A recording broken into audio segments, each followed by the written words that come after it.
possède la parole qui donne la vie, qui est celui qui possède le plus grand des amours, qui est celui qui a le dernier mot sur la Côte d'Ivoire, qui est celui qui peut tout changer et tout recommencer.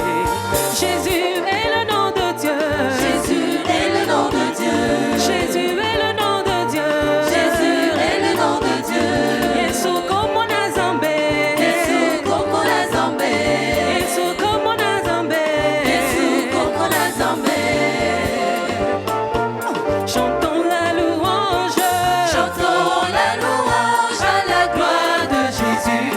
Il est le soleil qui éclaire mon âme. Il est le roi que mon pays adore. Jésus est ma joie, il est ma consolation. Il est le roi. Oh oui, chantons la louange. Chantons la louange à la gloire de Jésus. Il est le soleil qui éclaire mon âme. Il est le roi que mon pays adore. Jésus est ma joie, il est ma consolation. Il est le roi. Qui est celui qui possède la parole de dans la vie, qui est celui qui possède le plus grand des amours, qui est celui qui a le dernier mot sur la Côte d'Ivoire, qui a le pouvoir de tout changer et tout recommencer. Jésus est le nom de Dieu. Jésus est le nom de Dieu. Jésus est le nom de Dieu. Jésus est le nom de Dieu. Jésus est le nom qui sauve. Jésus est le nom qui sauve. Jésus est le nom qui sauve. Jésus est le nom qui sauve. Yesu como na zambe. Yesu como la Zambé. Yesu como na zambe. Yesu como la Zambé. Jésus est le nom de Dieu. Jésus est le nom de Dieu. Jésus est le nom de Dieu. Jésus est le nom de Dieu. Chantons la louange. Chantons la louange à la gloire de Jésus. Il est le soleil qui éclaire mon âme. Il est le roi que mon pays adore. Jésus est ma joie, il est ma consolation. Il est le roi. Oh oh, chantons la louange. Chantons la louange à la gloire de Jésus. Il est le soleil qui éclaire mon âme. Il est le roi que mon pays adore. Jésus est ma joie, il est ma consolation. Il est le roi. Nous allons reprendre et comment contenir. 1, 2, go. Et comment pourrais-je contenir ce torrent qui déverse autant d'amour dans mon cœur, qui remplit ma vie de ton honneur, Jésus, qui me fait chanter ta gloire et ta louange. Je vivrai pour voir ta gloire et célébrer ton nom. Et que nos cœurs enflammés de joie célèbrent le nom du roi qui vit à jamais. Que tout l'univers acclame le ressuscité.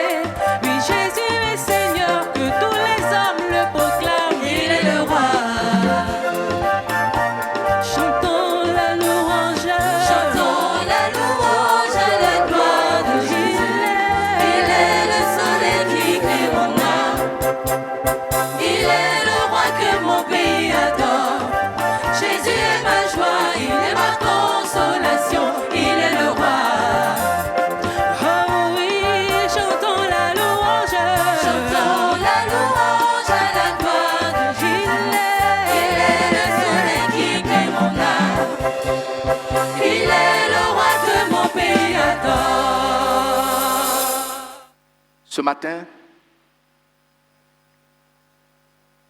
j'intitule le thème de notre partage, ou le titre, « Le chrétien et le patriotisme selon la Bible ». Le chrétien et le patriotisme selon la Bible. Je voudrais que tu le lises après moi. Le chrétien et le patriotisme selon la Bible. La chrétienne et le patriotisme Selon la Bible, nous lisons les Saintes Écritures. Déjà depuis Genèse, à partir du moment où Dieu a enlevé Enoch, il ne fut plus parmi les hommes, mais il a été enlevé par Dieu pour le ciel. On s'aperçoit que quand on quitte cette terre, il y a une autre vie qui nous attend avec Dieu. Après, nous voyons ça avec Élie. Donc, quand on parle de cet événement-là, on voit progressivement, et c'est surtout dans le Nouveau Testament avec le Seigneur Jésus-Christ et dans les épîtres, que nous voyons clairement qu'une cité céleste nous attend. Et c'est vrai. Ainsi, parmi tant d'autres passages, nous voyons dans Philippiens chapitre 3, verset 20, où le Saint-Esprit affirme avec force au travers de l'apôtre Paul que notre cité à nous est dans les cieux. Il y a une cité pour tous ceux qui ont mis leur confiance en Jésus-Christ. Et quand le Seigneur, il était prêt à aller à la croix, dans Jean chapitre 14, il dit, chez son Père, il y a plusieurs demeures, et il va nous préparer une place. Et si cela n'était pas vrai, il ne nous l'aurait pas dit.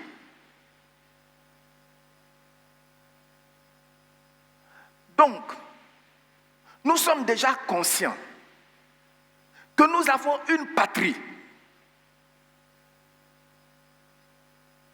Après cette mort, nous qui croyons en Jésus-Christ, nous entrons dans cette patrie. Amen. Dans la présence éternelle du Seigneur. Toutefois,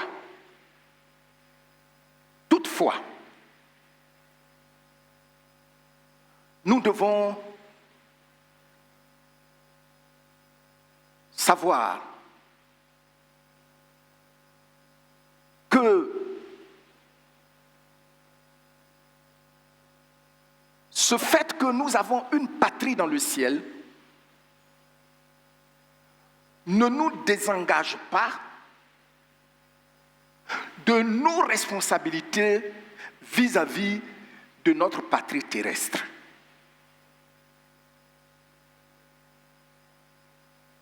Et c'est pour cela ce matin, oui, je peux le dire, que je suis convaincu fermement dans mon cœur qu'un jour, nous serons dans une cité où il n'y a ni pleurs, ni larmes, ni cris, ni maladie, et plus jamais la mort, ni injustice. Je le sais. Et je sais que toi aussi, tu le sais. Mais avant d'y arriver, mes bien-aimés, nous avons une responsabilité dans la patrie ou dans le pays où Dieu nous a placés. Et donc, ce matin, nous allons un peu parler du patriotisme.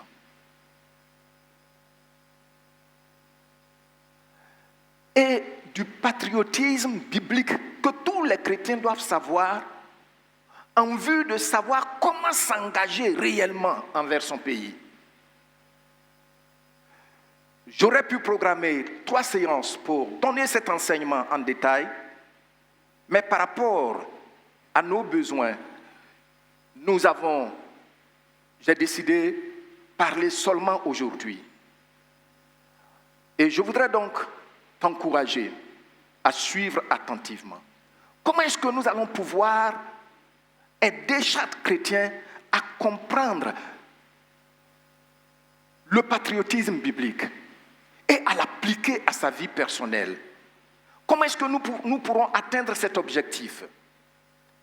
Notez avec moi que nous allons en un premier temps chercher à savoir c'est quoi le patriotisme d'une manière générale et le patriotisme d'une manière particulière, à savoir celle qui concerne toute personne qui croit en Jésus-Christ. Je reprends.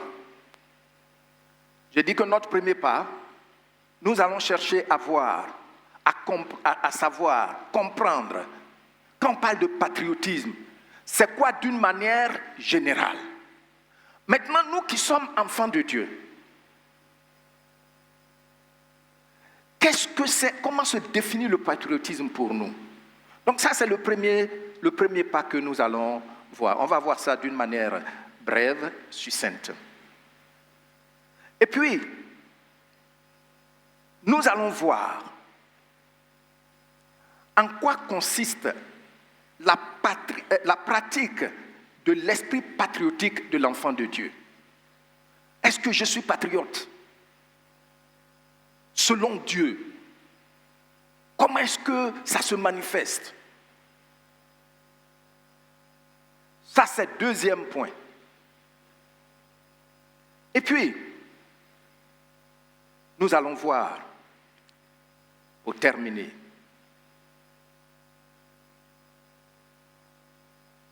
qu'est-ce qui advient d'abord au plan national, au plan général de ton pays et à ton niveau personnel. Quand tu as compris ce que c'est l'esprit patriotique selon Dieu et que tu le vis, qu'est-ce qui arrive? Mais quand tu n'as pas cet esprit aussi, qu'est-ce qui peut advenir? Voici ce que nous allons voir et on va terminer par des encouragements et la prière. Amen.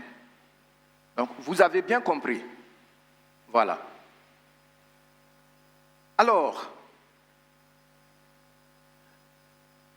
d'une manière générale, c'est quoi le patriotisme? Selon plusieurs définitions que j'ai vues dans quelques différents dictionnaires, tout le monde s'accorde pour dire que le patriotisme, c'est l'amour de sa patrie. Pas l'amour d'un parti politique, mais l'amour de sa patrie, l'amour pour son pays. C'est ça qu'on appelle le patriotisme. Est-ce que vous avez compris? Voilà. Donc, c'est le désir, la volonté de se dévouer, de se sacrifier pour faire tout ce qui peut aider ton pays, pour protéger ton pays, pour protéger ton pays. C'est ça, d'une manière générale, qu'on appelle le patriotisme. Oui, c'est aussi le sentiment partagé d'appartenance. Le sentiment partagé d'appartenance. Je me souviens, j'étais aux États-Unis, dans l'Indiana, dans l'État d'Indiana, et le pasteur qui m'avait reçu, un pasteur américain, il m'a dit, il y a un Ivoirien dans cette ville. Il a une boulangerie, lui, il fait le pain d'ici. Et puis il m'a conduit là-bas. Il vient du nord. C'est un musulman. Et je me souviens, le pasteur américain lui a dit, je suis venu avec un de mes amis ivoiriens. Je vous dis, il nous a même offert ce qu'il prépare de mieux. Il est du Nord. Et puis, le monsieur a commencé à me parler de sa famille, de quand il est venu pour la dernière fois. Il dit qu'il était venu voir ses parents, ils ont fait des sacrifices avant qu'il ne retourne. Sentiment d'appartenance à la même patrie. C'est ce qui a poussé ça. Et pour ceux qui ont voyagé un peu, vous savez, partout où vous partez, dès que vous voyez quelqu'un, on dit il est de ton pays, même tu n'es pas chrétien, tu l'appelles mon frère, ma soeur. N'est-ce pas vrai? Le sentiment d'appartenance. On doit cultiver ça. Ça, c'est sur le plan général. Donc ce sentiment, le fait qu'on appartient, on a ce sentiment somme de ce pays, cela renforce le lien d'unité pour préserver le pays. Amen.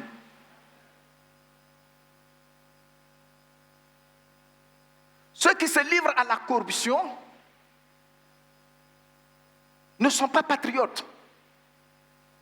Ils n'aiment pas leur pays.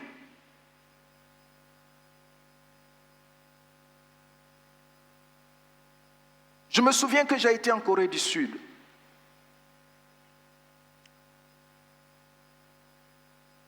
On a le visa. Mais à l'aéroport, ils peuvent te poser des questions. S'ils ne sont pas satisfaits, ils te retournent. Ils te renvoient chez toi.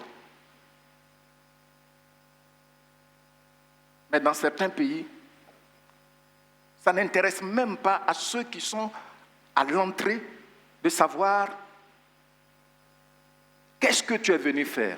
Sors un billet et puis, hop, on t'escorte comme un roi. Ils n'aiment pas le pays. Ils n'aiment pas le pays. Ce voyage, je me souviens quand on était arrivé, j'étais dans un groupe. Ils nous ont demandé individuellement, vous êtes venus faire quoi? Bon, chacun, ils ont pris nos passeports. Et ils ont un bureau d'immigration dans l'aéroport. Je parle de Séoul. Et puis on a dit non, que nous sommes venus à une conférence internationale. Et comme ils connaissent cette église, l'église de Yonggi-cho, mais malgré ça, ils nous ont envoyés dans une salle. Ils nous ont donné des devoirs à faire. Un devoir. Oui. Qu'est-ce que ça signifie, Ebenezer? Qu'est-ce que ça signifie, tel mot? Tel verset? Qu'est-ce que ça veut dire? Je crois qu'on avait une dizaine de questions à répondre en l'espace d'une heure. Pour voir si vraiment tu es pasteur, parce qu'ils doivent protéger leur pays.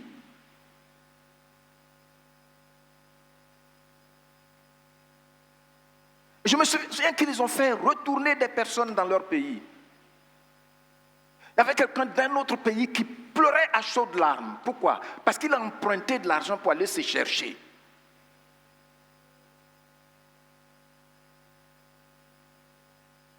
Quand on aime notre pays, on ne manipule pas en notre seule faveur les règles de jeu qu'on s'est fixées. C'est comme ça. C'est comme ça. Si ensemble, on établit les règles du jeu pour préserver la nation, tout le monde, même si c'est moi, ça ne m'arrange pas, j'accepte. Ça, c'est l'expression du patriotisme.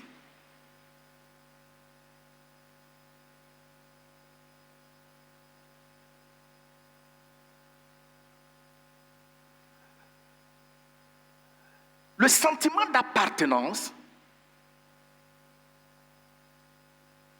a pour ciment l'acceptation des mêmes valeurs. Qu'est-ce que j'ai dit? Oui, les mêmes valeurs.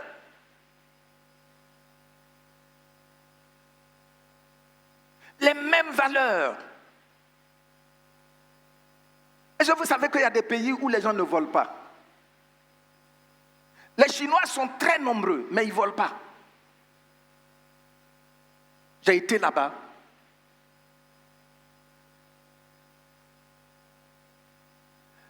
Il y en a qui peuvent t'escroquer. Surtout quand tu veux échanger, convertir l'argent. Mais si tu veux, il faut prendre un sac d'argent comme ça en Chine. Ils ne vont pas te voler. Les Japonais, c'est pareil. Donc, le sentiment d'appartenance, quand on parle de patriotisme, ça veut dire qu'on a les mêmes valeurs.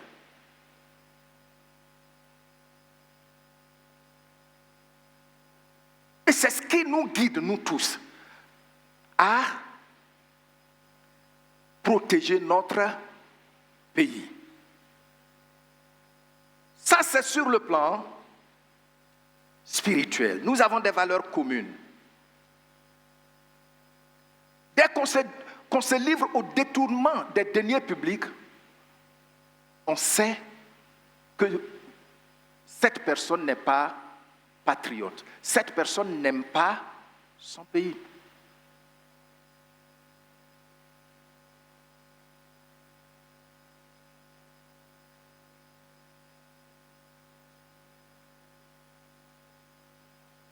Maintenant, ça c'est notre vue générale.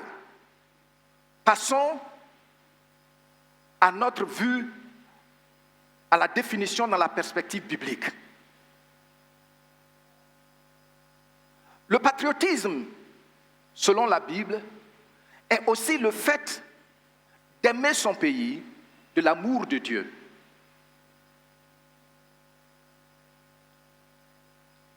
Le fait d'aimer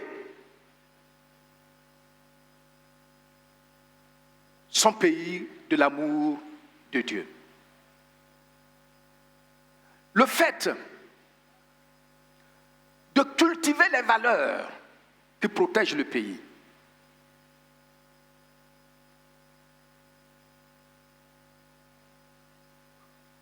Ajouter à ce que nous avions dit déjà dans la conception générale.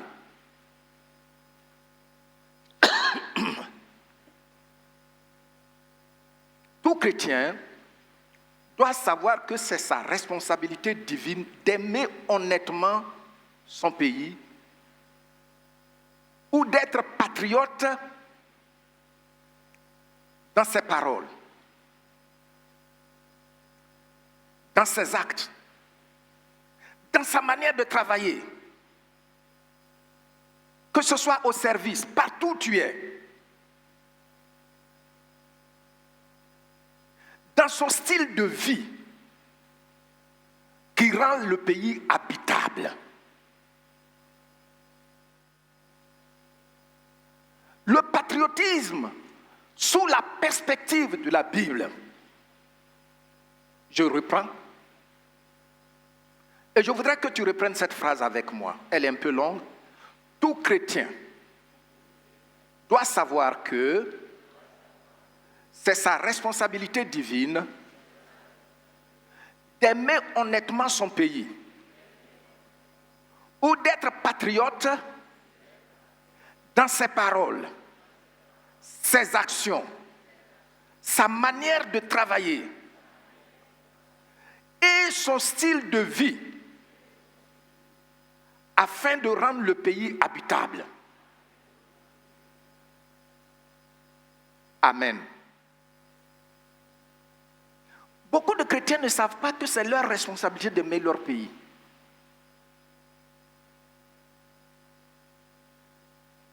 Il y a des chrétiens qui ne cherchent pas à voir quelle est la position prophétique de Dieu par rapport à mon pays. Nous sommes dans le monde pour être lumière et pour être sel. Le vrai patriotisme, selon la Bible, nous conduit à cela. Même si on pense qu'on n'est pas nombreux, même si tu penses que tu es seul,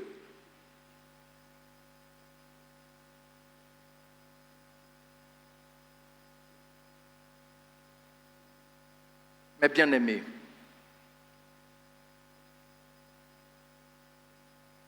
ce n'est pas tout.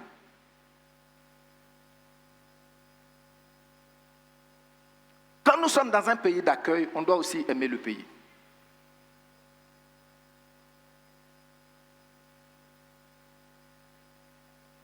Chez nous, à la maison, à chaque culte de famille, nous prions pour le pays où se trouvent nos enfants. Et nous avons vu. Nous avons vu.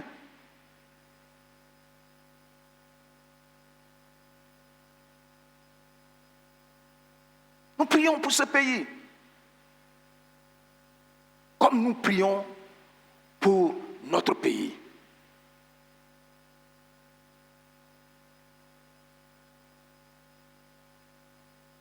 Maintenant, notez.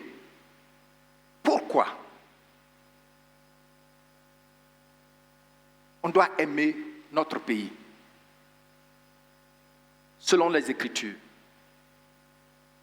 Pourquoi on doit aimer notre pays? Première chose, parce que tous les pays sont à Dieu. Tous les pays du monde sont à Dieu et non pas au diable. Qu'est-ce que j'ai dit?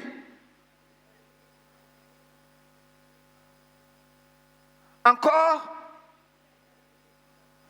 Je ne vous entends pas, hein?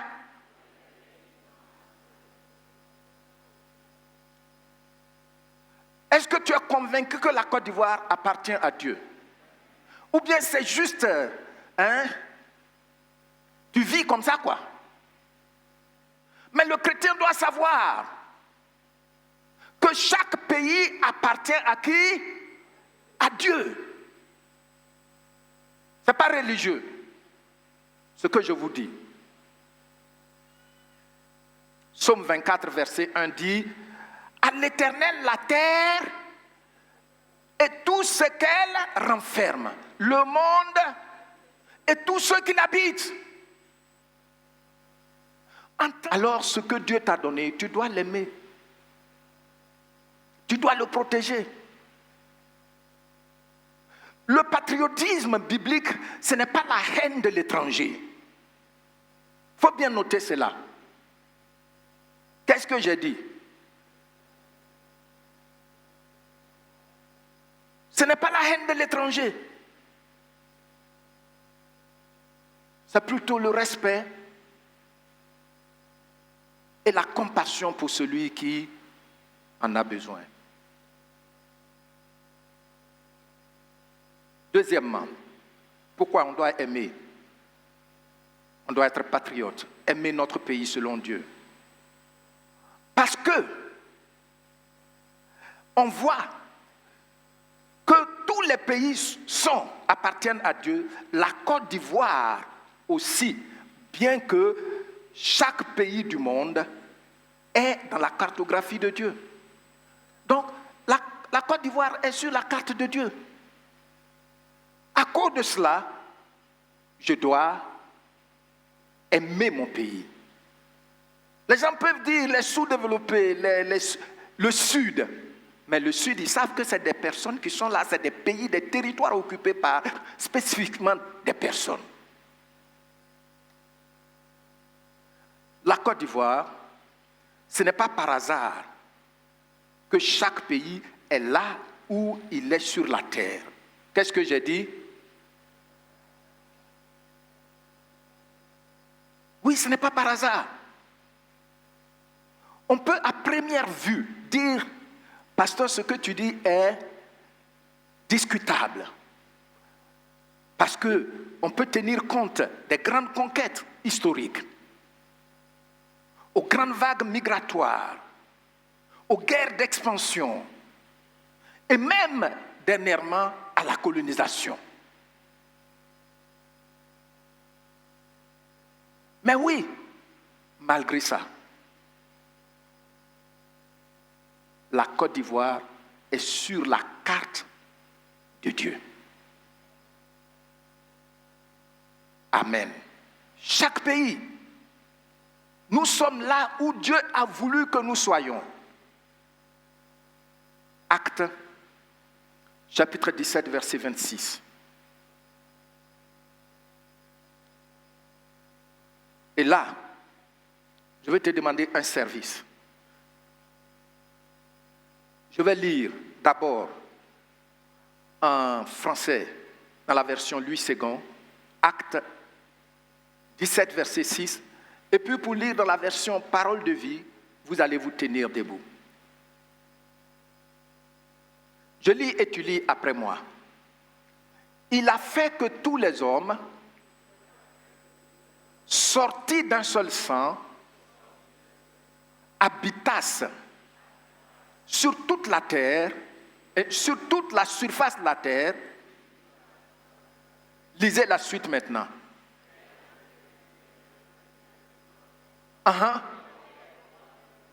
Les bornes là, c'est quoi? Les frontières, les limites. Ça est là. Ça est là. Et quand nous lisons Genèse, on voit, après le déluge, c'est les enfants de Noé qui ont repeuplé la terre. Quand on parle de Genèse, Couche,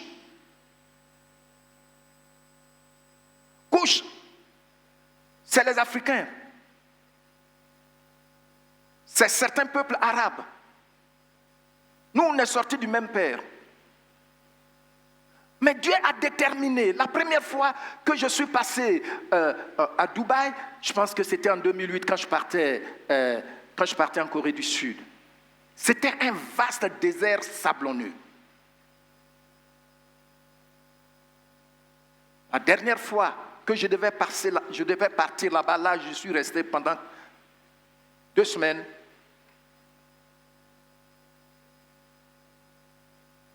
Tout ce sable est devenu immeuble. Et vous savez, je crois effectivement que Dieu a placé chaque peuple là.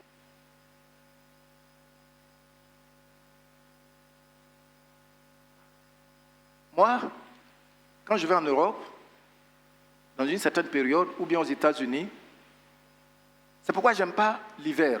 C'est pourquoi je n'aime pas voyager. Si ce n'est pas question de formation ou bien une urgence, je ne voyage pas dans ces pays quand c'est l'hiver. Parce que ce n'est pas là que Dieu m'a placé. Là où Dieu m'a placé là. Je n'ai pas besoin de porter 2 pantalons. Ici, je n'ai pas besoin de porter 2 pantalons.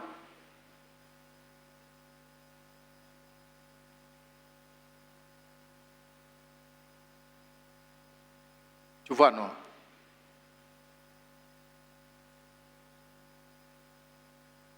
Je n'ai pas besoin de brancher le matelas et puis régler ça à la température que je veux parce que je ne peux pas chauffer toute la maison et puis je me couvre, je suis dedans. Je n'ai pas besoin de ça. Dieu a mis chaque peuple là où il faut.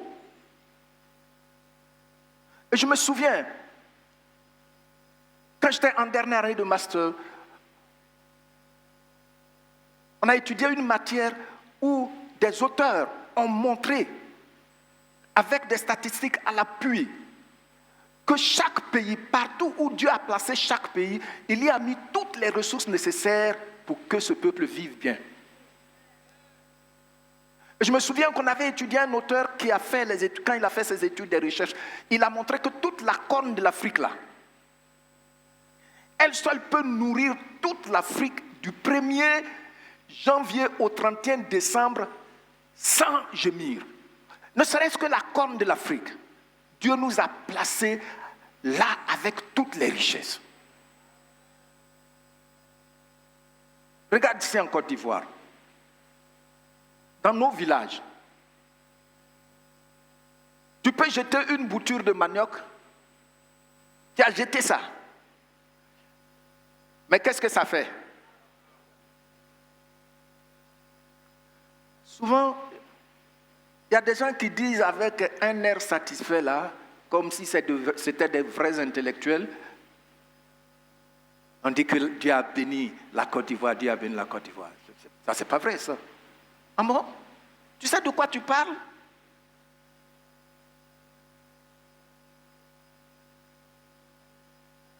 Quand tu quittes certains pays et tu arrives dans le désert du Sahara, vous allez voler pendant des heures sans que tu ne vois un arbre.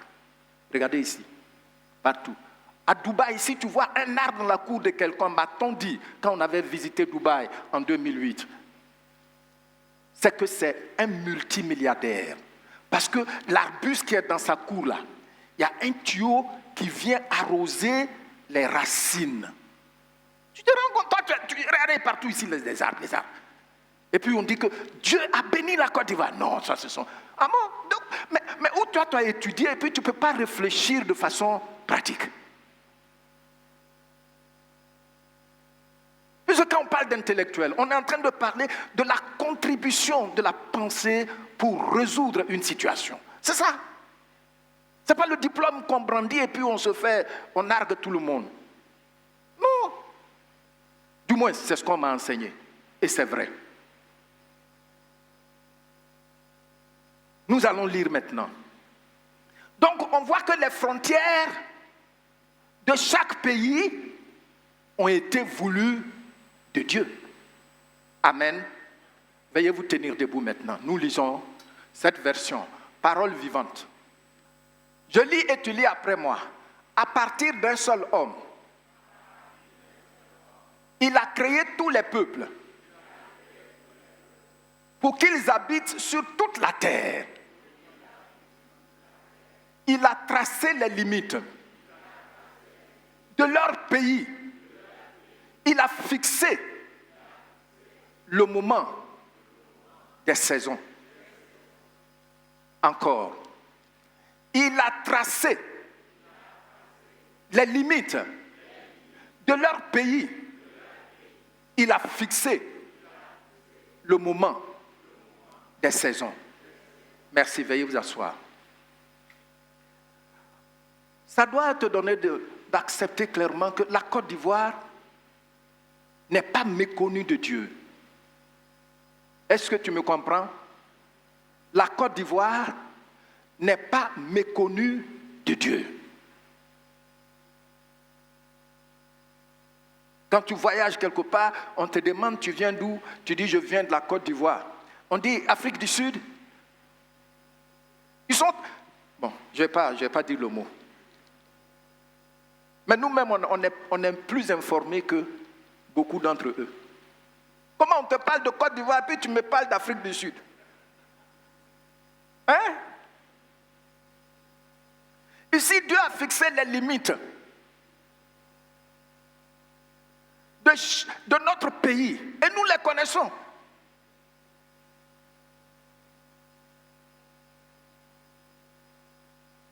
Troisième raison pour laquelle nous devons aimer notre pays. Parce qu'il n'y a qu'une seule Côte d'Ivoire dans le monde entier. Tu vas beau te promener,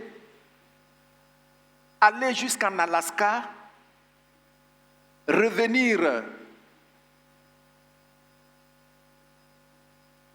au sud, il n'y a qu'une seule Côte d'Ivoire. Amen. Amen. Je pense que ce journaliste qui a attiré l'attention des politiciens sur le plan international, il a bien fait. Pourquoi on appelle notre pays Ivory Coast? Nous sommes Côte d'Ivoire. C'est à partir de là que ça a changé. Je viens de la Côte d'Ivoire. Je viens du Mali. Je viens du Sénégal.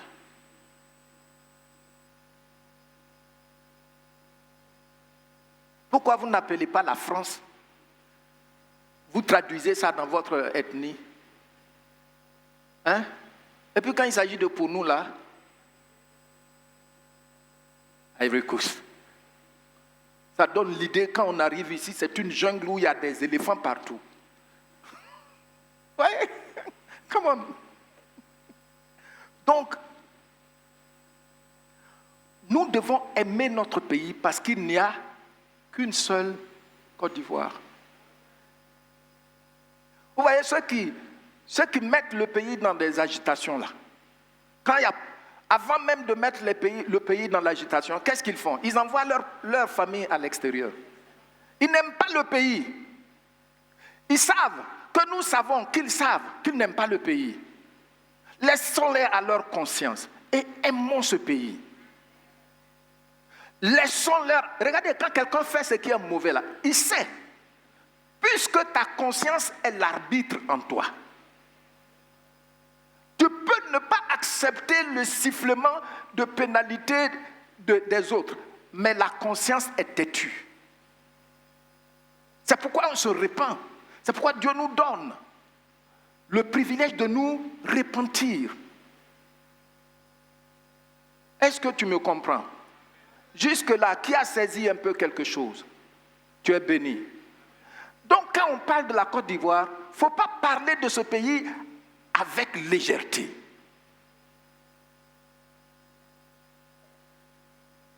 Quand je suis allé à ma formation aux États-Unis, je vous l'ai déjà dit plusieurs fois, je le dirai chaque fois que c'est nécessaire. Après notre formation, et je vais vous dire, j'ai eu l'opportunité d'aller dans la plus belle partie des États-Unis où seuls les riches peuvent aller, Hawaï.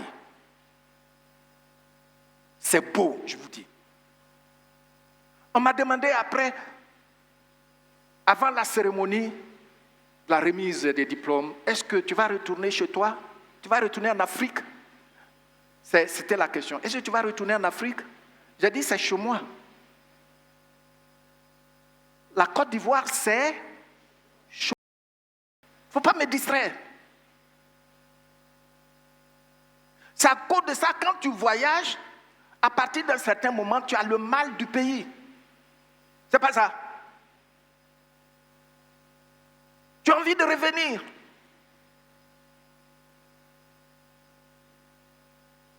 En 2004, j'étais à Amsterdam. J'ai fait un mois là-bas.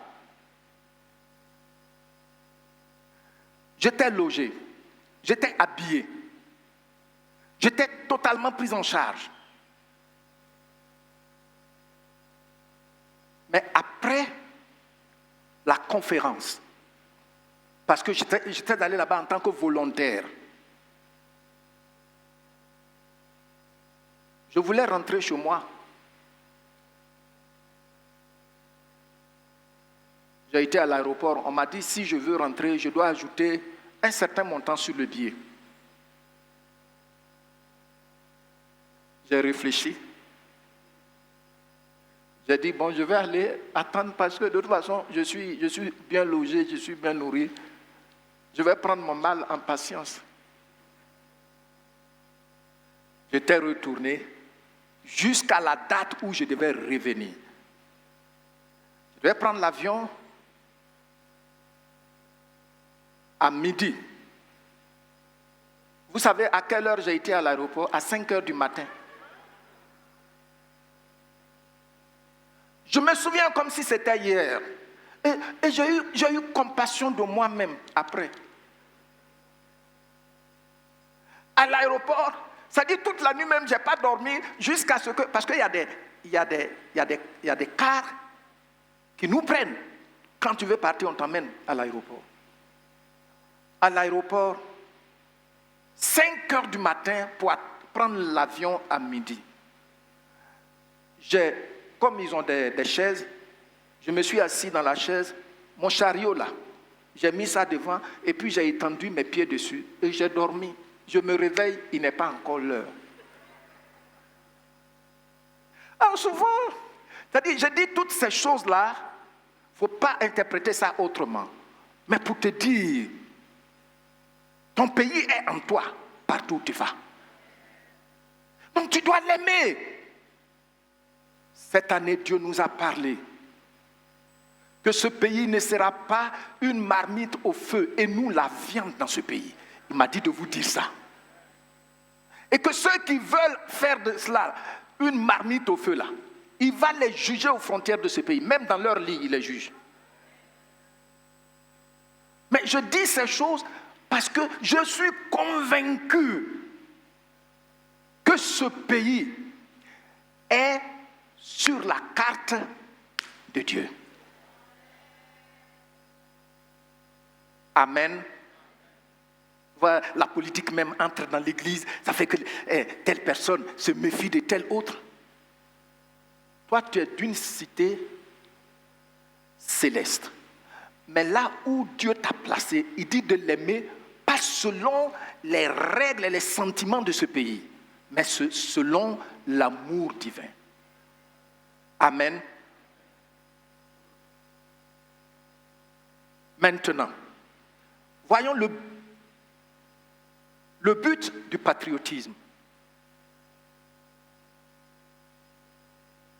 Le but du patriotisme, c'est d'amener le pays à adorer le vrai Dieu. Pour que le pays soit habitable et prospère. Et le préparer aussi au grand retour, au grand rendez-vous autour du trône du Dieu créateur dans le ciel. Donc c'est-à-dire que toi et moi, le but de notre patriotisme dans ce pays où nous sommes là, n'oublions pas, c'est une certitude qu'on a une cité dans le ciel. Mais on doit aussi préparer, selon la mesure du pouvoir que Dieu nous a donné, notre pays à adorer Dieu. Amen. Et à être aussi au grand rendez-vous un jour autour du trône du Seigneur. Amen. Et c'est ce que Apocalypse nous dit. Apocalypse chapitre 7, du verset 9 au verset 13. Après cela, je regardais et voici, il y avait une grande foule que personne ne pouvait compter. Cette foule vient d'où? Cette foule vient d'où?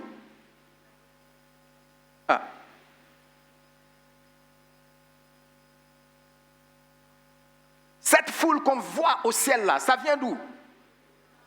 De toutes les nations. Et puis, donc, tribu là, il y a Ouais dedans, il y a Abron, il y a Lobi. Il y a tout le monde dedans. Non, il faut garder là-bas. De toutes les tribus. Et puis quoi? Et puis quoi? Vous entendez ça? Parmi tous les livres que les gens peuvent appeler livres saints, c'est seul le vrai Dieu qui présente ça là en détail. Tu as compris, non? Et puis qu'est-ce qui s'est passé?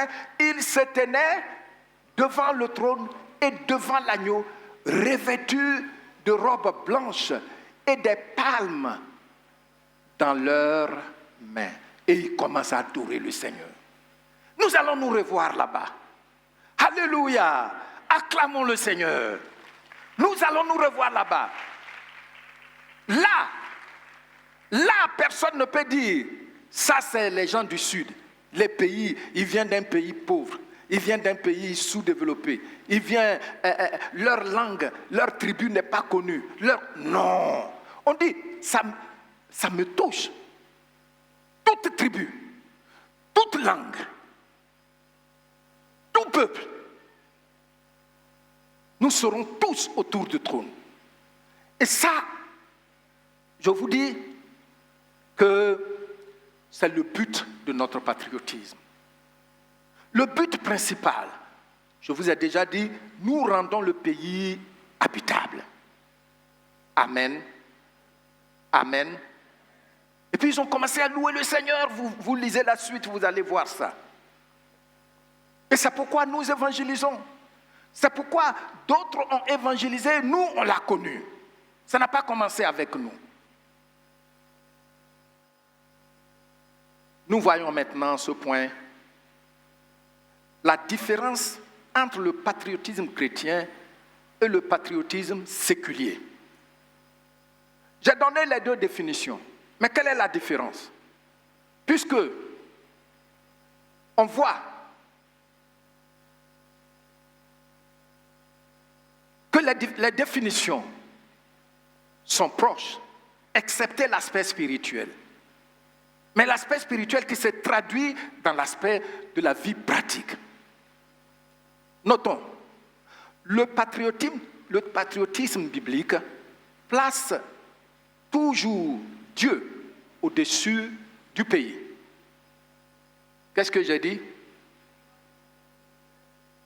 Le patriotisme biblique place toujours Dieu au-dessus du pays. Place toujours Dieu entre au-dessus et toujours là. Il y a Dieu. Ça est dans ma tête, puisque c'est moi qui ai écrit. Donc, le patriotisme n'adore pas quelqu'un. On l'adore, on acclame, on roule même à même le sol. C'est à lui qu'on attribue nos chants. Non, le patriotisme chrétien ne fait pas ça. Ça place toujours Dieu au-dessus. Lorsque vous lisez l'histoire de l'Allemagne avec le règne du nazisme, on va vous parler du Führer, à savoir Adolf Hitler. Il était adoré. Mais en fin de compte, qu'est-ce qu'il a fait? Lui et sa femme se sont suicidés dans leur bunker. Quand vous prenez Staline, il était adoré. Mais il est mort dans la solitude dans son bureau. Et sa fille s'est exilée dans un disant, son père a trop souffert. Quelqu'un qui est adoré. Donc, quand on parle du patriotisme chrétien, une des différences avec le patriotisme séculier, c'est que le chrétien place toujours Dieu au-dessus de la nation. Est-ce que vous me suivez? Est-ce que tu apprends quelque chose? Qui apprend quelque chose? Merci. Mon but, c'est que tu aies des arguments clairs quand il faut prendre son pays à genoux. Et nous, le Seigneur nous a dit, et je te dis, là où il a dit, vous avez vu, Ézéchiel chapitre 11, verset 11, que ce pays ne sera pas comme une marmite au feu, comme ils le disent là. Non. Donc, je disais que le patriotisme public place toujours Dieu au-dessus du pays. Parce qu'il est conscient que le pays appartient avant tout le monde à Dieu. Tous ceux qui viennent, qui se font passer par les maîtres les plus nombreux, qui peuvent tout manipuler à leur guise. Le pays était là avant qu'il ne naisse. Chrétiens, ouvrez vos yeux sur les Écritures pour ne pas suivre des gens qui détruisent.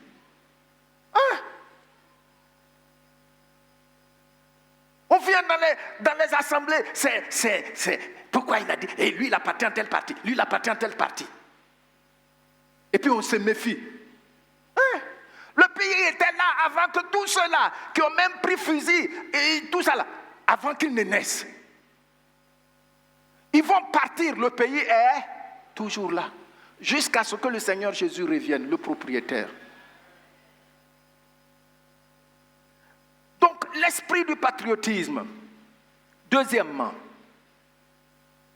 il est différent du patriotisme séculier qui peut facilement glisser dans l'esprit du nationalisme qui est violent et xénophobe. C'est ce qu'on a vu dans beaucoup de pays, comme l'Allemagne, comme la Russie, bien d'autres pays. C'est le nationalisme. Mais le patriotisme séculier peut entraîner les gens sur ce plan. Rentrez chez vous. Vous avez fait qu'on n'a pas du travail. Rentrez chez vous. Le patriotisme sous la perspective biblique, l'esprit du patriotisme sous la perspective biblique n'est pas xénophobe. Regardez, il y a 3 personnes dans la Bible contre lesquelles on ne discute pas avec Dieu. Je vous ai déjà enseigné ici il y a longtemps. La première personne, c'est qui? L'orphelin. La deuxième personne, c'est... La troisième personne, c'est l'étranger. Vous lisez les Écritures, vous ne voyez pas ça dedans? Quand tu crois en Jésus-Christ, tu dois te départir de cela. Amen. Amen. On va chasser tous les étrangers, on va prendre leur maison. Amen. Il faut faire, tu vas voir ce qui va arriver à ta progéniture.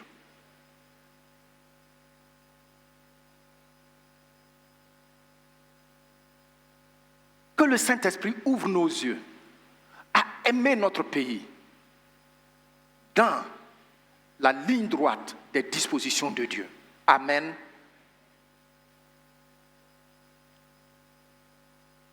Troisième différence.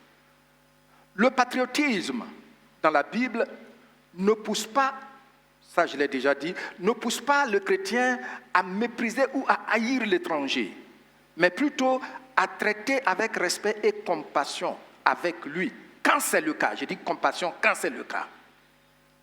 Ce qui n'a pas toujours été le cas du patriotisme séculier, comme ce fut le cas de Pharaon et des Égyptiens à l'égard des Israélites. Pharaon dit, ces gens-là, tous ceux qui vont naître à partir de maintenant, si c'est des garçons, qu'est-ce qu'il faut faire? Il faut les tuer. C'est ce que le monde appelle le patriotisme. Pourtant, ce n'est pas le patriotisme. Et les chrétiens ne doivent pas glisser en cela. Aucun homme ne peut recevoir que ce qui lui a été donné du ciel. Pourquoi on ne doit pas être jaloux?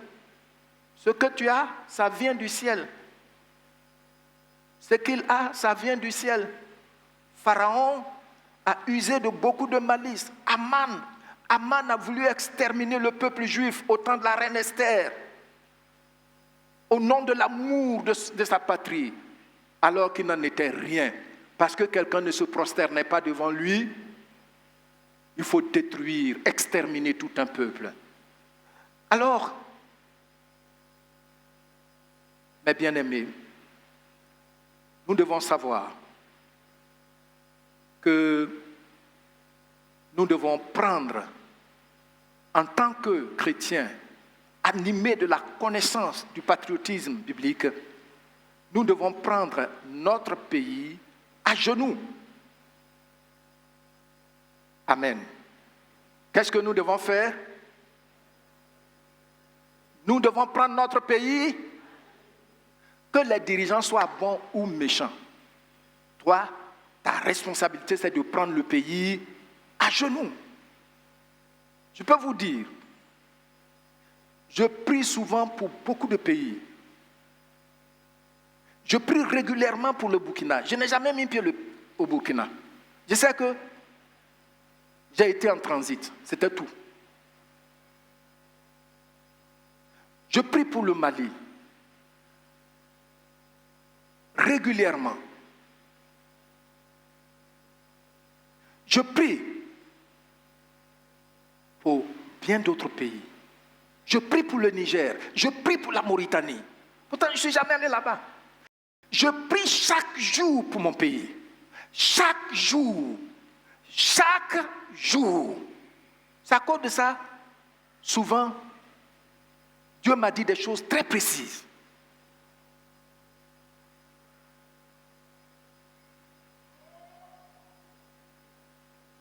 Je me souviens, en 2002, on n'avait même pas de soupçon. Quand le Seigneur m'a montré que les gens couraient de toutes parts en Côte d'Ivoire.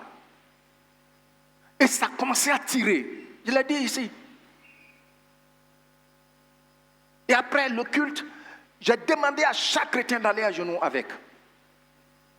On a vu ce qui s'est passé. En 2010, ou c'est 2011,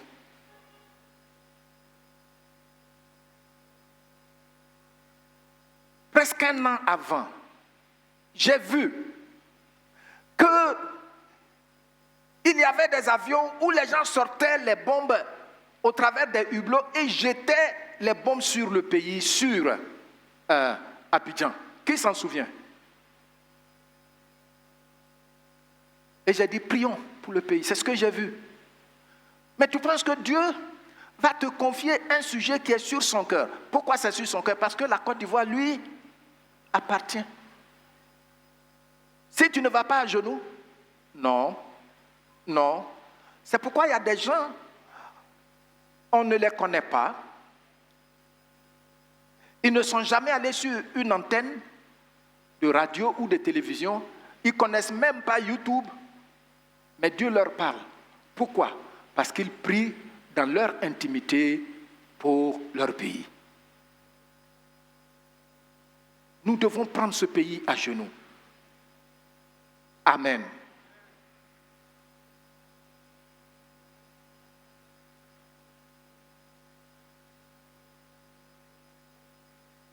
Exemple édifiant.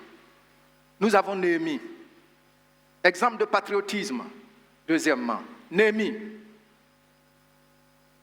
Lorsque vous lisez Néhémie, chapitre 1, du verset 3 au verset 6,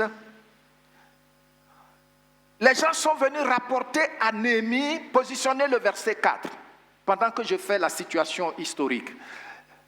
Néhémie est un haut fonctionnaire dans la cour royale. Et voici que des gens sont venus de Jérusalem.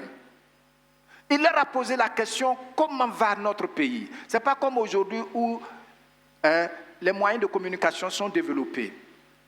Et puis on lui dit que le pays est dans la misère. Regardez un fonctionnaire de haut niveau, et je dis bien dans la cour royale, qu'est-ce qu'il a fait? Positionnez le verset 4 de Néhémie. Chapitre 1. S'il te plaît, est-ce que tu peux te tenir debout? On va le lire ensemble. Donc, les nouvelles qu'il a reçues n'étaient pas bonnes sur son pays. Et pourtant, il est à l'aise là-bas. Il est avec le roi. Regardez ce qui se passe dans son intimité. Lorsque j'entendis ces choses, je m'assis. Et puis, qu'est-ce qu'il a fait? Je pleurais. Et puis après, qu'est-ce qui s'est passé? Et puis, j'ai fait quoi? Asseyez-vous. Ça me donne des larmes aux yeux. Voici l'expression de notre amour pour notre pays. Néhémie n'est pas un pauvre quand on va parler sur le plan social. Non. Mais regardez ce monsieur aisé. Qu'est-ce qu'il fait? Il a appris que la Côte d'Ivoire, ça ne va pas. Il a eu de nouvelles sûres. Le monsieur est entré dans sa chambre. Il a pleuré devant le Seigneur. Il dit, il s'est assis. Et là, quand il dit, il s'est assis, ça veut dire c'est à même le sol. Oui. Vous voyez Job, non? C'est ce qu'il veut dire ici. À même le sol. Il a pleuré. Devant qui? Devant Dieu. Et puis après, il a fait quoi? Il a jeûné. Et puis il a prié pour confier son pays. Que le Seigneur relève son pays. Une seule personne.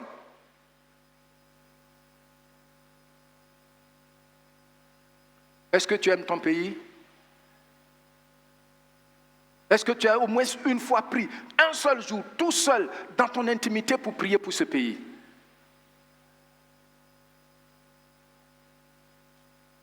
Réponds à cette question dans ton cœur. Ici, il dit, regardez, il n'est pas allé dans la franc-maçonnerie. Je jeûnais et je priais devant le Dieu d'où? Des cieux. Nous avons le Dieu des cieux. C'est celui qui est descendu des cieux et qui est remonté aux yeux de tous aux cieux, Jésus-Christ. Quand vous lisez la prière, à cause du temps, je vous laisse de lire ça à la maison. Et dis au Seigneur, que ton oreille soit attentive et que tes yeux soient ouverts. Écoute la prière que ton serviteur t'adresse en ce moment, pas tes serviteurs. Je me souviens que dans le passé, j'ai prié pour notre pays et j'ai pleuré. Tout seul. Alors on est là. On veut des prophètes pour venir prophétiser. On veut des prophètes pour dire des prophéties. Tu vas voyager. C'est ton pays? Tu ne réponds pas? Là-bas où tu vas partir, là, c'est parce que des gens ont aimé.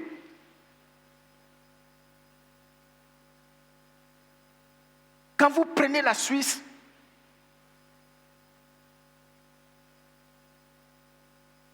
à partir de 1600, avec les Jean Calvin, les Zwingli, ils ont géré ce pays selon les principes de Dieu. Au point de l'histoire nous dit que à un moment de leur histoire, presque Genève était devenue la cité de Dieu. Tu peux mettre les journaux là. Il n'y a personne. Quelqu'un vient, il dépose son argent, il prend son journal, il s'en va. Personne ne vole. Ils ont reçu les étrangers. Puisque j'ai étudié ça. Ils ont reçu les étrangers. Ils ne leur ont pas loué les maisons. Ils ont bâti de petites maisons dans leur cour ou bien au-dessus de leur toit pour recevoir les étrangers. La première et la deuxième guerre mondiale ont éclaté. Tous les étrangers se sont retrouvés chez eux. En ce temps, ils n'avaient pas d'armée. C'est pourquoi la Suisse a été protégée. Alors les gens parlent. Ils n'ont... Mais écoutez. Et puis souvent, ils parlent. Comme si les chrétiens là, ils ne connaissent rien, c'est des nullards. Qui vous a dit ça? La Bible, c'est de la plaisanterie, c'est une philosophie. Oui, acceptons que c'est de la philosophie, mais c'est la philosophie de la vie qui vient du Créateur. Amen. Amen. Regardez la prière, le verset 7. Nous t'avons offensé et nous n'avons point observé les commandements, les lois et les ordonnances que tu prescrivis à Moïse, ton serviteur. Regardez. Je sais, plus par la grâce de Dieu, j'avance en âge et je lis et j'apprends, plus mes yeux s'ouvrent. À cause de ça, j'ai dit, on ne peut pas me distraire là. Si tu couches avec un homme, tu fais tomber le pays. Si une femme couche avec une femme, elles font tomber le pays.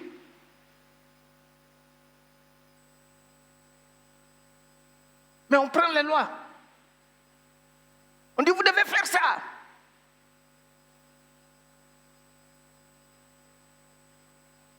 Il faut avorter. Il faut avorter. Parce que c'est mon corps. C'est mon corps. Quand tu as avorté là, est-ce que ça t'a donné plus à manger? Hein? Quand tu as fait avortement là, est-ce que ça t'a donné plus de prospérité?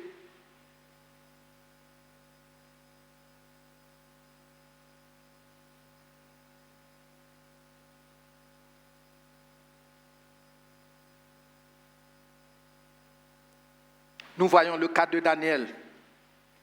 Dans Daniel chapitre 6, le verset 12, 10 particulièrement. La Bible dit que Daniel priait 3 fois par jour pour son peuple. Et même en exil, Daniel priait pour son pays. Regardez, lorsque Daniel sut le décret, il se retira mais on dit, et 3 fois par jour, il se mettait à genoux, il priait et il louait Dieu comme il le faisait auparavant. Auparavant, il le faisait pourquoi? Pour son pays, pour Israël. C'est Daniel qui a vu dans la Bible la prophétie de Jérémie, que 70 ans après leur déportation là, ils allaient revenir. Dieu allait les faire revenir. C'est dans ça qu'il a découvert ça. Pourtant Daniel, non seulement c'était un haut fonctionnaire, mais il était un homme d'autorité aux yeux du roi, parce qu'il connaissait les mystères de Dieu. Oui, tu vois, quelqu'un avec une bague noire, là, il marche, il a des choses comme ça, il regarde comme ça. Hein? Tu veux distraire qui? Tu veux distraire qui? Il ne faut pas vous laisser distraire. Soyons comme Daniel. Voici des gens qui ont aimé leur pays et qui l'ont montré dans le secret devant Dieu. Et Dieu a agi. Amen.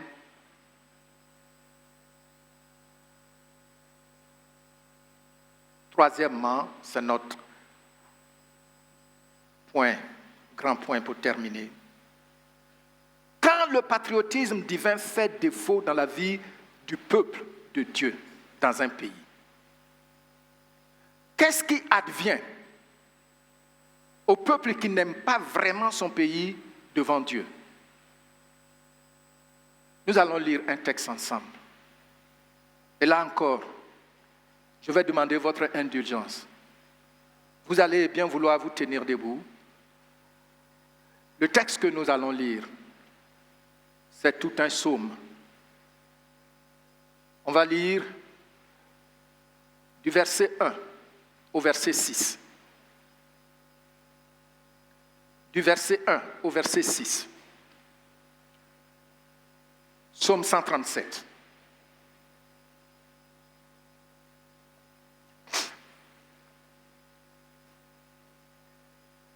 Sur les bords des fleuves de Babylone, nous étions assis et nous pleurions. Pourquoi ils pleurent? Sion, c'est quoi? Israël. C'est leur pays. Là, ils sont déportés. Nous continuons. Au sol, donc ça, c'est les arbres. Au sol de la contrée, nous avions suspendu nos harpes. Là, nos vainqueurs nous demandaient des chants. Et nos oppresseurs de la joie. Chantez-vous quelques-uns des cantiques de Sion. Regardez la question qu'ils vont se poser. Comment chanterions-nous les cantiques de qui?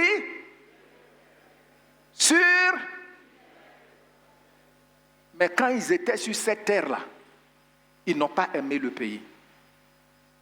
Dieu dit, voici ce que vous devez faire. Respectez mes sabbats.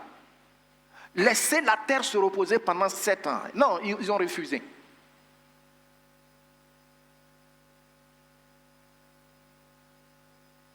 Ils ont refusé.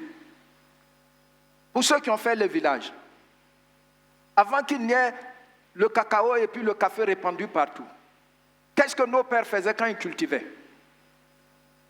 Quand ils finissent de cultiver, ils laissent la terre se reposer. Quand j'ai vu ça dans la Bible, j'ai dit, tiens. Ils laissent la terre se reposer. Et ils refusent que la terre se repose. Et Dieu dit, si vous n'écoutez pas ce que je dis, je vais vous chasser, comme ça la terre va se reposer pendant 70 ans. C'est ce qu'il a fait. Maintenant, ils sont arrivés là-bas. C'est des esclaves, ils travaillent pour les gens. Mais quand on leur a donné un peu de pause là, pour se reposer un peu, pause de midi là, ils ont mis leur tabac sur les arbres. Est-ce que tu me suis là-bas? D'accord. Ils ont mis leur tabac sur sous les arbres. Et puis maintenant, il y a leurs instruments de musique là. Ceux qui, leurs patrons là, ils ont besoin d'un peu de joie. Ils disent, chantez-nous un peu les chants de votre Dieu. Ça va nous donner un peu de joie. Vous vous rendez compte?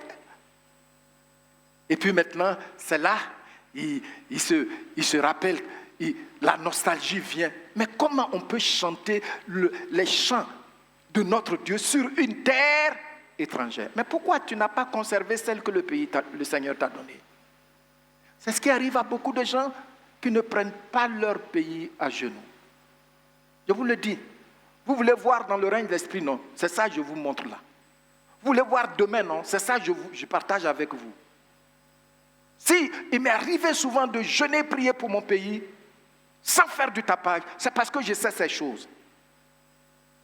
Je ne veux pas être dans un pays, même si tu es à l'aise, mais j'ai envie de manger foutou ignam. Tu te rends compte? Tu as goûté, c'est bon, c'est ça on a pris pour couper ton nombril, mais tu n'as pas ça. On va te donner concombre à manger. Hamburger, et puis ils vont mettre, ils appuient produit là, on dirait que c'est tomate, mais c'est pas tomate, c'est ketchup.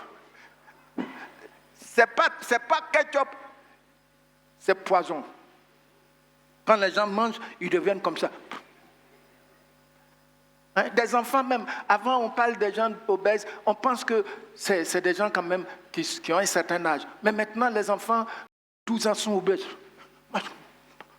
Ils ont mangé tous ces produits-là. Tu n'as même pas l'argent pour aller à l'hôpital aussi là-bas. Donc voici un peu le contexte.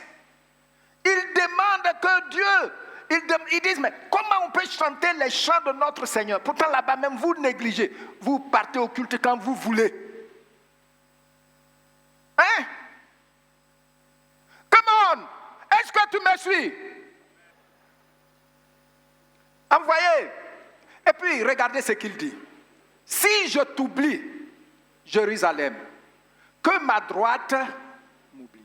Envoyez.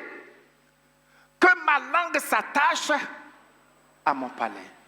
Si je ne me souviens pas de toi, si je ne fais pas de Jérusalem le sujet principal de ma joie. Tu vois?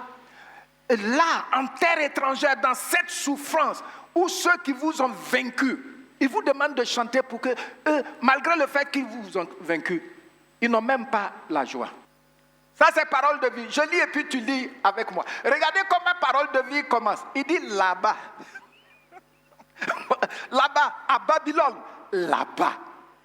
Là-bas. Hein? Là-bas. Oh, oh. Quand on dit là-bas, français là-bas, là, tu vois comment ça frappe, non? Alors nous lisons, au bord des fleuves de Babylone, nous étions assis et nous étions dans la joie en nous souvenant de Jérusalem. Aux arbres qui étaient là, nous avions suspendu nos harpes, donc les instruments de musique. Alors, ceux qui nous avaient déportés nous ont demandé de chanter. Ceux qui nous torturaient nous ont demandé des chants joyeux. Ils disaient, chantez-nous un des chants de Jérusalem. Comment chanter pour le Seigneur dans un pays étranger. Jérusalem, si je t'oublie, que ma main droite m'oublie, si je ne pense plus à toi, si Jérusalem n'est pas tout mon bonheur, que ma langue reste collée dans ma bouche. Wow. Merci, asseyez-vous. Ça, c'est des sentences trop dures. Nous devons prier pour notre pays. Regardez, il dit que ma droite m'oublie. Or, la droite, c'est la puissance, c'est la force. C'est le symbole de la puissance et de la force. Mais si tu n'as pas de force, tu vas devenir comment? Quoi? Que ma langue soit collée à son palais. C'est maintenant, ils ont compris que parce qu'ils ont reçu un don de Dieu qu'ils devaient protéger. Ils devaient aimer. La Côte d'Ivoire, là, c'est un beau pays. Et c'est un bon pays. Tu vois, non?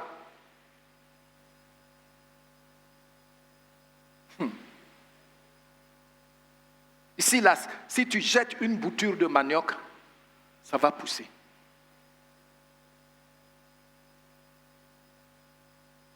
Gloire au Seigneur. Donc, mes bien-aimés, si on prie pour notre pays, quelle que soit la situation, Dieu ne permettra pas qu'on soit déporté. On va vivre dans notre pays. Je me souviens, en 2010, quand il y a eu la crise,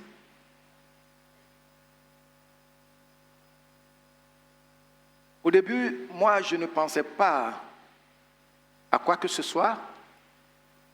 Et on m'avait appelé du Ghana.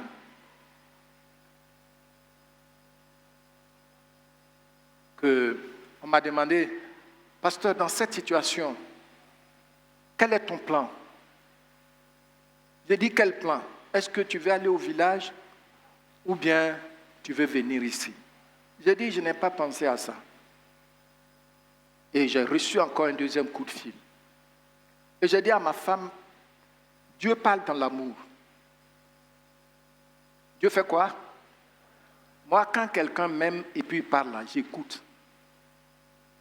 Parce que je sais que Dieu parle toujours dans l'amour. Donc, une autre fois, j'ai appelé, j'ai dit, je vais envoyer la famille. Moi, j'étais resté ici. J'ai envoyé la famille. Je suis parti. On est parti un lundi. Mercredi, mes enfants se sont inscrits. Ce n'est pas à ma charge, c'est à leur charge. Ma femme a commencé à travailler, elle a commencé à enseigner. Samedi, je suis revenu. C'est après toute cette situation, il y a eu apaisement, que j'étais reparti. Je devais terminer mon mémoire dans un certain temps, mais à cause de la situation, je n'ai pas pu. Et à un certain moment, mes enfants commençaient à nous harceler. Daddy, c'est quand on va retourner au pays. Daddy, c'est quand on va retourner à Abidjan. Daddy, c'est quand on va... Bon, vraiment. Et puis, regardez, même les enfants. Pourtant, certains membres ont été chez nous. On m'a loué une belle maison. Je ne sais pas combien ça coûte. Mes enfants vont à l'école. Ma femme travaille.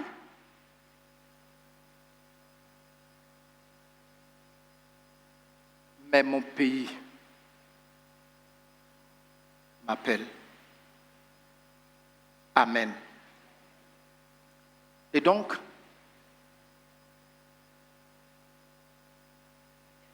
quelques mois après, quand c'était les vacances, J'ai dit à ma femme, vous pouvez rentrer maintenant. Et puis, quelqu'un a pris ma voiture pour les conduire. La voiture pour les conduire ici.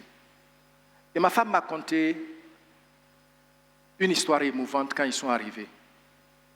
On avait des gardiens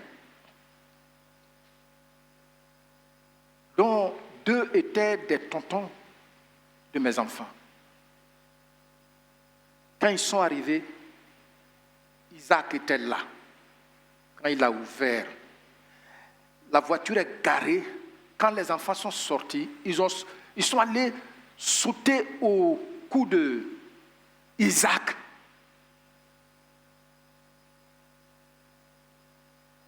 Isaac a commencé à pleurer, les enfants pleuraient. Isaac, il est ouais. Il vient de l'Ouest. Vous voyez? Ma femme dit, elle n'a pas pu supporter. Même les enfants.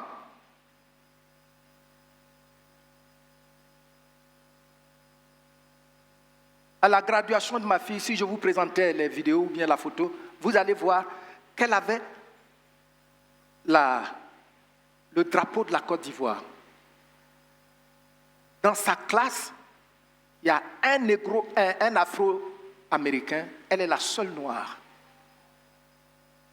Elle avait son drapeau et puis elle défilait en souriant. Côte d'Ivoire. Mon fils, dans son salon, il a le drapeau de la Côte d'Ivoire. Dans son salon. Même les enfants.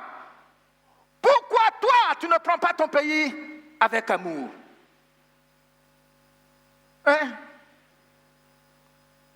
Le peuple d'Israël a payé un lourd tribut parce qu'il n'a pas considéré son pays. Dieu a eu compassion pour eux 70 ans après, ils sont revenus. C'est dans cette période que Jésus-Christ est né. Dans la suite. Mais voilà encore, ils n'aimaient pas non plus leur pays. Ils ont oublié, hein? Cette fois-ci, on est venu encore les prendre. Avant, ils ont laissé les pauvres dans le pays, mais cette fois-ci, ils ont tout rasé.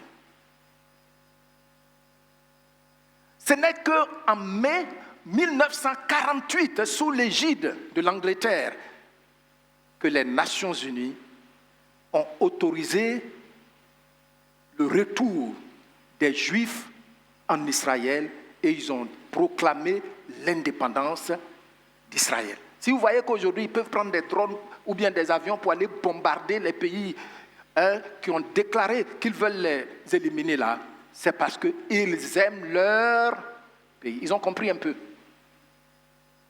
Et nous, on est là. Nous, on est là. Enfants de Dieu.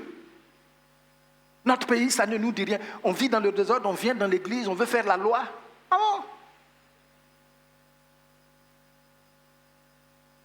Non. On doit aimer notre pays.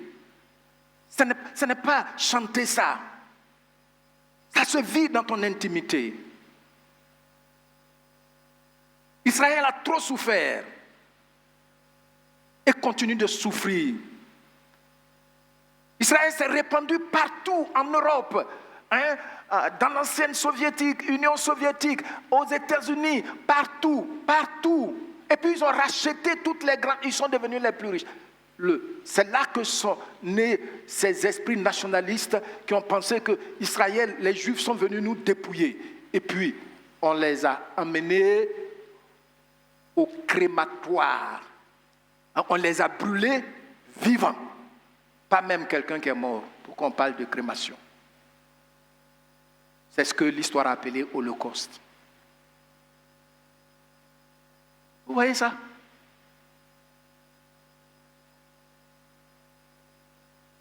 Maintenant là, le monde aboie. Hé, Israël, hé. Mais les gens font comme s'ils n'entendent pas. Parce qu'ils ont compris qu'il y a une seule Palestine que Dieu a donnée à leur père. S'ils lâchent prise, l'ennemi va prendre ça. Nous sommes en Côte d'Ivoire. Qu'est-ce que j'ai dit? C'est ça. Il y a des gens qui sont bénis parce qu'ils ont connu ce secret. Dans ce pays, nous allons avancer. Nous allons prospérer. Par nos prières, le Seigneur intervient pour une transformation dans ce pays. Ce que tu dis là, le Seigneur te donne d'en bénéficier à ton niveau personnel. Si on dit, venez, on va faire culte, où il y a un prophète international pour la prospérité, la multiplication d'argent, Miracle Money. Même vous qui êtes membre de cette assemblée, ce n'est pas évident que vous ayez de la place si vous venez, comme certains d'entre vous, venez toujours en retard là. Ils vont courir pour venir occuper toutes les places du dehors. Mais si on dit, venez, nous allons jeûner et prier pour notre pays. Combien parmi vous vont mettre ça dans leur agenda? Nous devons aimer notre pays. Moi, j'aime mon pays. Je me souviens que j'étais aux États-Unis et quelqu'un me parlait de son pays, je ne vais pas dire le nom. Et puis il disait que le pays est foutu. Lui, c'est pourquoi il s'est installé aux États-Unis. Le pays, c'est pas ça. Et je lui ai dit non, il ne faut pas dire ça. Parce que tu connais le Seigneur, ta responsabilité c'est de faire quoi? C'est d'aller à genoux. Il a discuté même avec moi. Mais c'est ça notre avantage. Amen. Quand tu parles, bénis ton pays. Quand tu vas à genoux dans ton intimité, prie pour ton pays. La vie devient chère. Seigneur, intervient. Bénis ce pays. Rends-le habitable. Seigneur, protège notre pays de la violence. Seigneur, donne la sagesse aux premiers dirigeants de ce pays. Voici une prière que je fais régulièrement. Seigneur, mets l'amour du peuple dans le cœur de ses dirigeants. Mets l'amour du peuple dans le cœur de ses dirigeants. Mets l'amour de ce qui est juste dans leur cœur. Je t'en prie, Seigneur. Que de raconter ces amertumes. Tu accuses. Et vous savez ce que les gens disent, vous-même, vous avez déjà dit ça. Ah, tout le monde se cherche, hein, chacun se cherche. Eux aussi, ils se cherchent. Mais toi, au moins, tu as le privilège de te chercher de la bonne manière avec Dieu. Alléluia. Acclamons le Seigneur.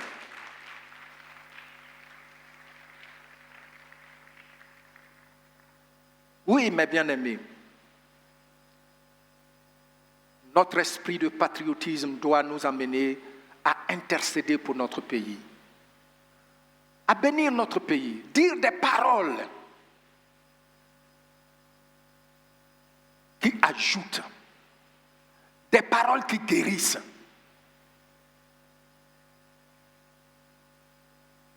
Des paroles qui donnent de l'espoir. Amen. On a vu dimanche surpassé, je vous ai parlé ici. Ou bien c'est dimanche passé.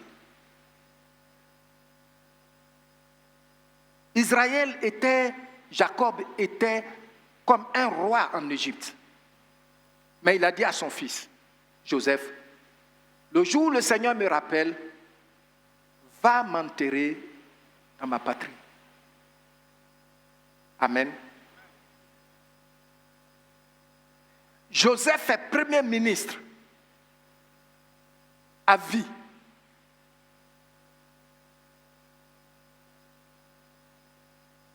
Mais avant de mourir, il a dit à son peuple, Je sais qu'un jour, l'Éternel Dieu va vous faire sortir de ce pays pour vous conduire à notre patrie. Ramenez mes eaux avec vous. Est-ce que vous voyez un peu?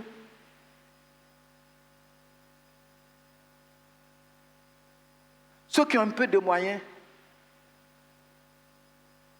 partout ils sont, que ce soit en Europe ou bien aux États-Unis, souvent, quand ils meurent là, les gens ramènent leur corps. Il faut qu'ils soient enterrés dans sa patrie. Pourquoi vous n'ouvrez pas vos yeux pour comprendre, pour vous poser la question, mais pourquoi? En Israël, quand vous partez au mont des Oliviers, les cimetières, c'est comme ça. Est-ce que c'est peut-être même, est-ce que ça vaut 1 mètre? Tous ceux qui sont juifs et qui ont des moyens, ils viennent s'acheter un droit d'être enterrés sur la terre de leur père, malgré qu'ils n'habitent pas là. Tu as une fois reçu cette information? Alors on est là, l'église, on joue à la politique politicienne. Je me souviens, il y avait un président, quand il était là, j'ai prêché 2 messages ici, des gens m'ont demandé d'aller, parce qu'il y avait un culte dans son palais. Ils vont le voir pour que je prêche ces 2 messages. Je leur ai dit, vous êtes capables, allez-y prêcher. Moi, je vais aller mettre le pied quelque part où les gens vont, les prophètes, les grands hommes de Dieu, demander l'argent pour fêter Noël. Ça me fait pleurer. Ils vont demander l'argent pour faire quoi? Fêter Noël. Qu'est-ce qui ne va pas? Qu'est-ce qui ne va pas? Aller à la présidence, demander l'argent pour aller fêter Noël. Tu n'as pas un peuple? Au sein du peuple, il n'y a pas des gens qui partagent avec toi.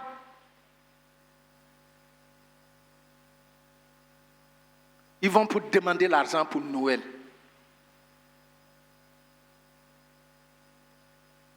Demande-leur, est-ce qu'ils ont une fois pris un jour dans leur intimité pour jeûner pour le pays, prier pour le pays? Ils ne l'ont jamais fait. Mais ils s'en vont chercher l'argent pour fêter Noël. Il y en a qui vont chercher l'argent pour acheter 4x4. Et dès qu'ils ont 4x4, ils ont maintenant des maîtresses, ils frappent leurs femmes à la maison. Que le Seigneur ait compassion de nous. Dans nos cultes de famille, dans nos cellules de maison, dans nos églises, nous devons toujours prier pour notre pays. Quelles que soient les personnes qui sont à la tête.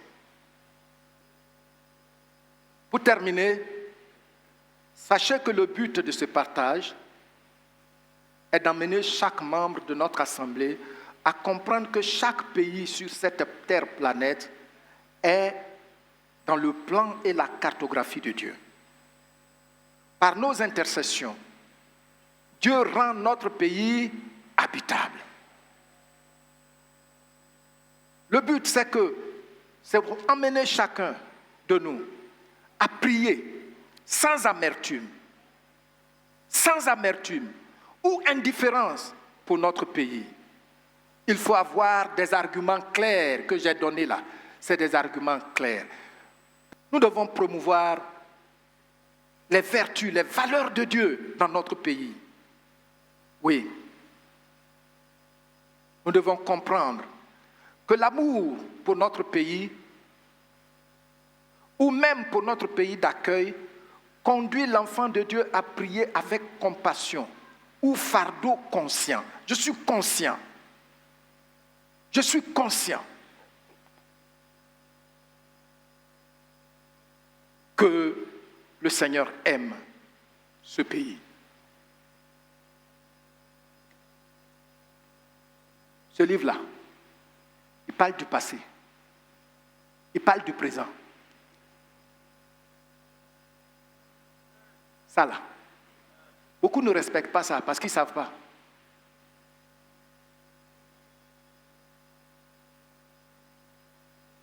Oui, on a vu le cas de Néhémie, on a vu le cas de Daniel, et bien d'autres enfants de Dieu qui aimaient le pays de leurs ancêtres.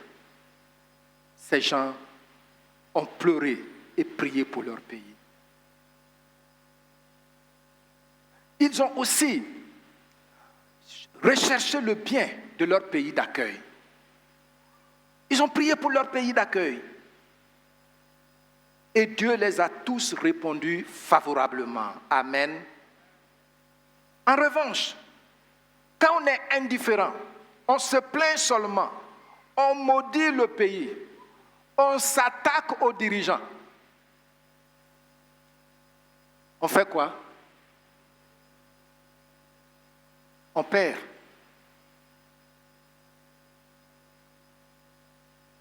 Comprenez et acceptez ça. Amen. Moi, je suis libre. Je pars, je reviens. Toi aussi, tu pars, tu reviens. Il n'y a pas de restriction. Amen. Prie pour ton pays. Aime ton pays.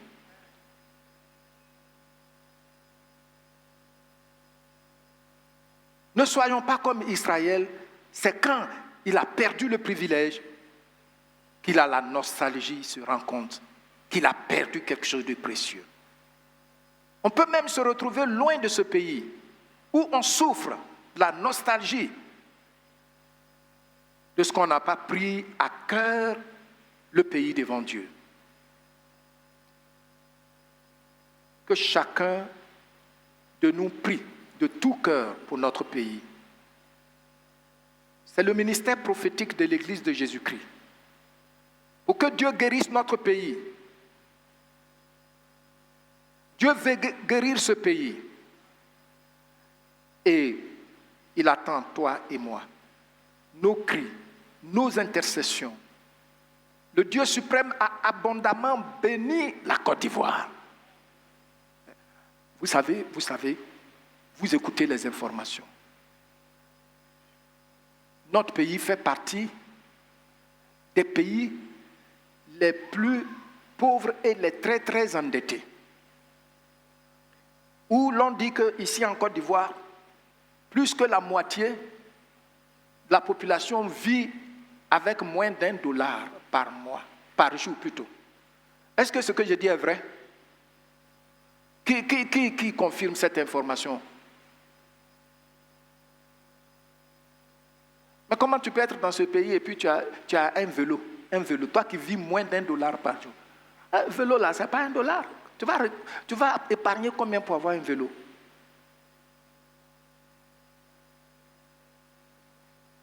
Comment tu es dans un pays où c'est moins d'$1 par jour? Tu vis moins d'$1 par jour. Et puis tes enfants peuvent aller dans les mêmes écoles que leurs enfants. Le monde nous ment pour qu'on maudisse notre pays. On doit refuser ça. Qu'est-ce que j'ai dit? Tu dois refuser ça. Hein, tu vas chez eux. Est-ce que quand tu vas finir, tu vas retourner chez toi? Ah oui. Hein, en Afrique, c'est chez moi. Je me souviens que j'ai voyagé pendant 3 jours en avion.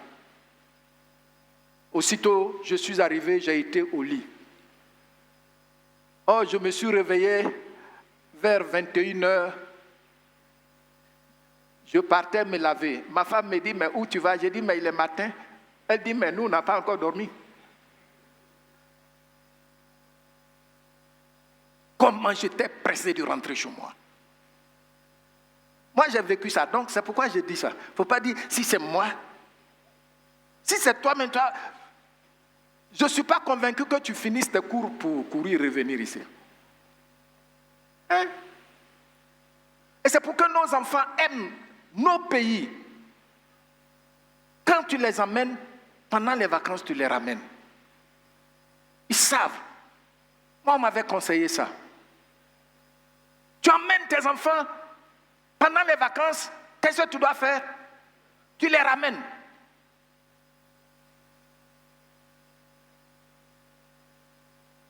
C'est leur pays. Amen. Amen.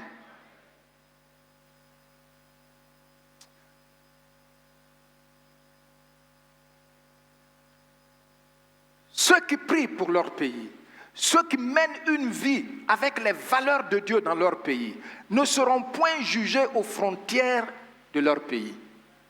Amen. Il y a des dirigeants qui ne peuvent jamais perdre les élections.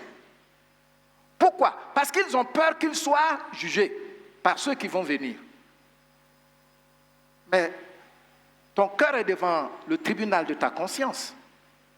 Ou bien, vous ne savez pas ça? Nous, on sait. Moi, je sais. Il faut arrêter de nous distraire. Hein? Leurs progénitures trouveront toujours le pays habitable. Amen. Quand tu pries pour le pays, que Dieu vous bénisse. Et bénisse toujours la Côte d'Ivoire, toute l'Afrique et le monde entier. Au nom de Jésus-Christ, dis avec moi notre divin propriétaire. Et Amen et Amen. Acclamons le Seigneur.